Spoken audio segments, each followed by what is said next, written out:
اخرج المشركين من جزيرة العرب. قال الله تبارك وتعالى في مقام آخر: ولن ترضى عنك اليهود ولا النصارى حتى تتبع ملتهم. رب اشرح لي صدري ويسر لي أمري واحلل عقدة من لساني يفقهوا قولي. قال الله تبارك وتعالى في شان حبيبه مخبرا وآمرا: إن الله وملائكته يصلون على النبي يا أيها الذين آمنوا صلوا عليه وسلموا تسليما. اللهم صل على سيدنا ومولانا محمد وعلى آل سيدنا وأصحاب سيدنا ومولانا محمد وبارك وسلم وصلوا عليه صلاة وسلاما عليك يا سيدي يا رسول الله وعلى آلك وأصحابك يا سيدي يا حبیب اللہ. اللہ رب العزت کی حمد و ثنا حضور نبی رحمت شفیع امت جان کائنات خاتم النبیین صلی اللہ تعالی علیہ وسلم کی ذات اقدس پر درود و سلام کرنے کے بعد دعا ہے اللہ رب العالمین ہم سب کو صحیح سمت چلنے کی توفیق عطا فرمائے اور روشن خیالی سے اللہ ہم سب مسلمانوں کو محفوظ فرمائے. اس وقت ہماری سوچ ہماری فکر مسلمان بڑی عجیب رہ گئی ہے کہ ہمارا وہ نظریہ جو قرآن و سنت میں موجود ہے ہم اس سے دور جا رہے ہیں. قرآن مقدس جیسی عظیم کتاب امت کے ہاتھ میں ہو اور حضور علیہ الصلوۃ والسلام کی سنت مبارکہ سیرت طیبہ آپ کا بچپن لڑکپن جوانی اعلان نبوت کے بعد 13 سالہ مکی دور 10 سالہ مدنی دور اور پھر ان مشرکین کے خلاف یہود و نصارہ کے خلاف حضور کی جنگیں حضور کی نفرت امت کے سامنے ہو اور پھر وہ امت ان کو اپنا دوست سمجھے پھر وہ امت ان کے لیے اپنے دروازے کھول دے پھر وہ امت ان کو اپنے اخلاق سے نوازے اپنوں کی خبر نہ ہو اپنوں کی فکر نہ ہو اپنوں کا علم نہ ہو لیکن ان کے لیے وسائل بھی ذرائع بھی ان کے لیے محبتیں بھی ان کے لیے بڑا پرفتن دور ہے. انتہائی پرفتن دور ہے. اللہ ہمیں سمجھنے کی توفیق عطا فرمائے. دیکھیں دنیا کی باقی تمام قومیں مشرک قومیں ہیں. یہود و نصارہ کو قرآن نے مجوسیوں کو واضح مشرک کہا ہے. ہندو اور سکھ قوم مشرک قوم ہے. ایک قوم جس کو قرآن نے مسلمان کہا وہ مسلمان قوم ہے جو اللہ کی وحدانیت پر ایمان رکھتی ہے اور حضور کی رسالت اور ختم نبوت پر ایمان رکھتی ہے. نعرہ تکبیر، نعرہ رسالت، تاجدار ختم نبوت، تاجدار ختم نبوت، علماء حق اہل سنت. وہ مسلمان قوم ہے. اور آج بد نصیبی کیا ہے کہ مسلمان قوم کو بھی لوگ اپنے واعظ میں، اپنے تبلیغوں میں، اپنی تقریروں اور تدریسوں میں، درسوں میں اور تحریروں میں مشرک بنا رہے ہیں۔ میں منبر رسول پہ بیٹھا ہوں، 60 برس سے اوپر میری بھی ایج ہے۔ میں ایک عالم دین کی بات نہیں، میں جاہل بندے کی بات کر رہا ہوں۔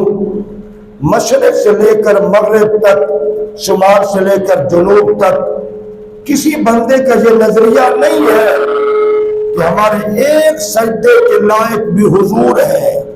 جب ظاہری حیات میں تھے تب بھی نہیں تھے، اور آپ کی قبر انور بھی امت کے ایک سجدے کے لائق نہیں ہے۔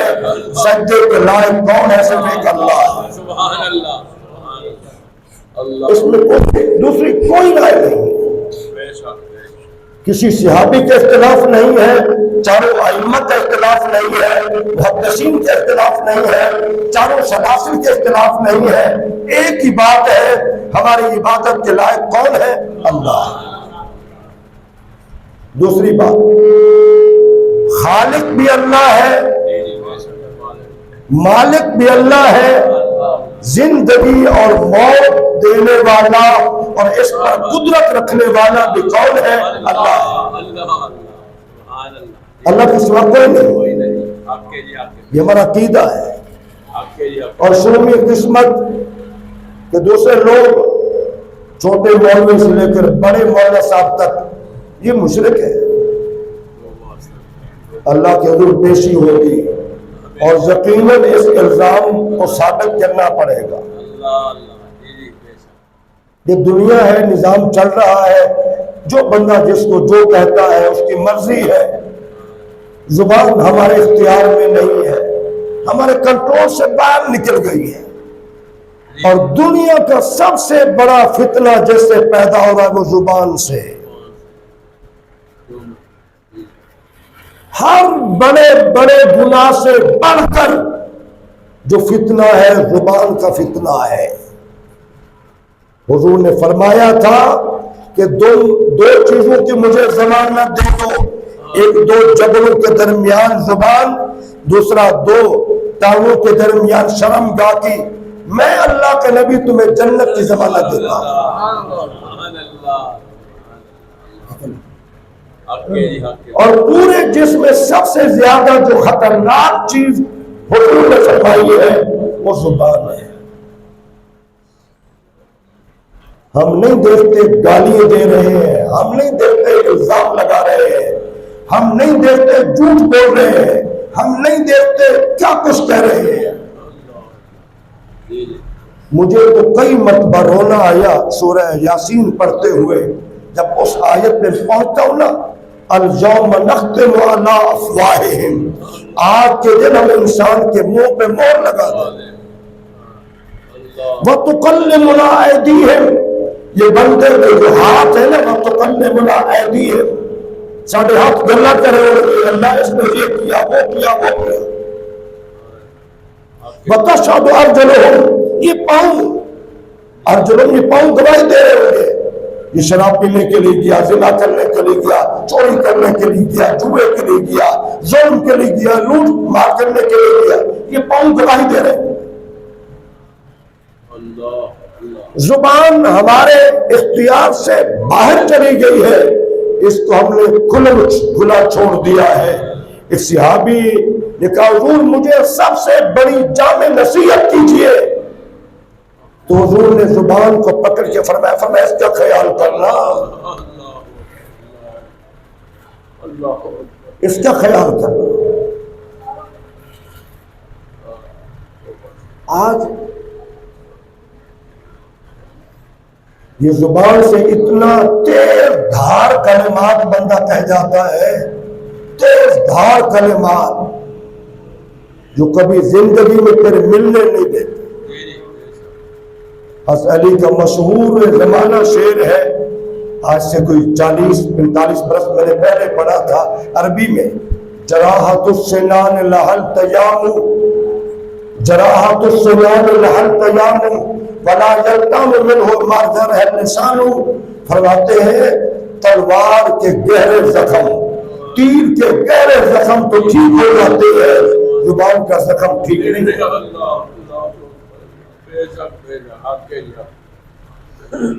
اب اس زبان ہمارے کنٹرول سے باہر چلی گئی ہے اور کوئی بندہ کوشش نہیں کر رہا میں اپنے زبان پہ کنٹرول کروں، اپنی زبانوں پہ کنٹرول کرے. اتنا بےہودہ گالیاں ہم دے رہے ہیں. اللہ معاف کرے، اللہ معاف کرے. اپنی زبانوں پہ کنٹرول کرو. میں اس کہہ رہا تھا کہ پوری دنیا میں یہود و نصارہ ہنون الکفر ملت الواحدہ ایک ملت بنے ہوئے ہیں اور اسلام کے دشمن بنے ہوئے ہیں، اور ایک نام نہاد مسلمان ہیں جو روشن خیال بن چکے ہیں. عام مسلمان سے لے کر حکمرانوں تک، سیاستدانوں تک سب روشن خیالی ہے. اور ہمارے ملک میں ہماری جہاں تک سوچ فکر شعور، وہ مشرف پہلا حکمران آیا جس نے روشن خیالی کو خوب گرمایا، خوب نعرہ لگایا اور روشن خیالی میں حقوق النسواں بل پاس کرایا، آزادی کر دی، بے حیائی کی. اور سب سے بدترین موت جو اللہ کی پکڑ والی موت آئی ہے مشرف پر. آپ اس کو دیکھیں کیسے موت آئی ہے.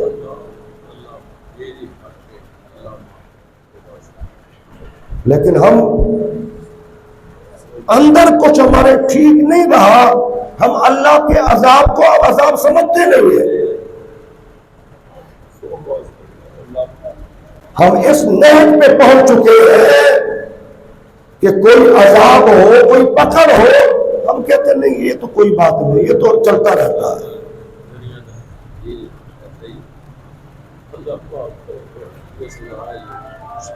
پھر دیکھیں کہ ہندوستان کی سرزمین پر بابری مسجد شہید کر کے انہوں نے بہت بڑا مندر بنا دیا، ہماری غیرت نہ جاگی. گجرات کے شہروں میں بندے جلا دیے، دکانیں جلا دی، مساجد جلا دی، ہماری غیرت نہ جاگی. ہم روشن خیال مسلمان بن گئے. 6 ارب ڈالر لگا کے ہم نے دنیا کا بہت بڑا مندر بنا کے دے دیا.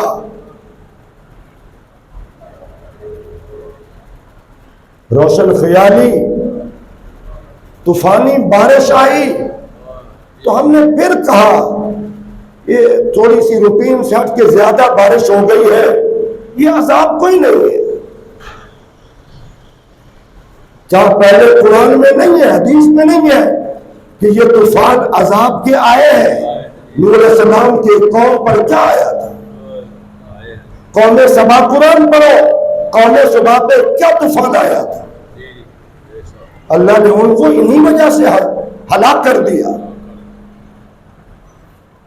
تو جس قوم کو پتا ہو کہ دنیا کی متعصب ترین قوم اور بڑی ظالم قوم مسلمانوں پر ظلم کرنے والی، نہ کشمیر نظر آیا، نہ انڈیا گجرات کے مسلمان نظر آئے، نہ مسجد برباد کرتے ہوئے نظر آئے، ان کو مندر بنا کے دے دیا.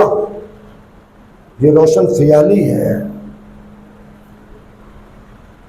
ہم اس قوم کو سمجھے نہیں جس قوم کو آج تک شعور نہیں آیا، جو گائے کے دودھ کو گنگا میں بہا لے، گائے کے پیشاب کو چہرے پہ لگا دے.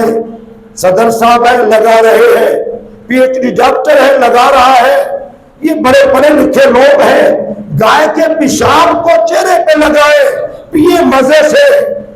خدارا جس قوم کو اتنا بھی شعور نہ ہو کہ دودھ اور پیشاب کیا ہے، وہ قوم کو کیا پتا کہ مسلمان قوم کیا ہے اور مسلمانوں کے نبی کیا ہے۔ اللہ اکبر، نعرہ تکبیر، نعرہ رسالت، نعرہ تحقیق، نعرہ حیدری، نعرہ غوثی۔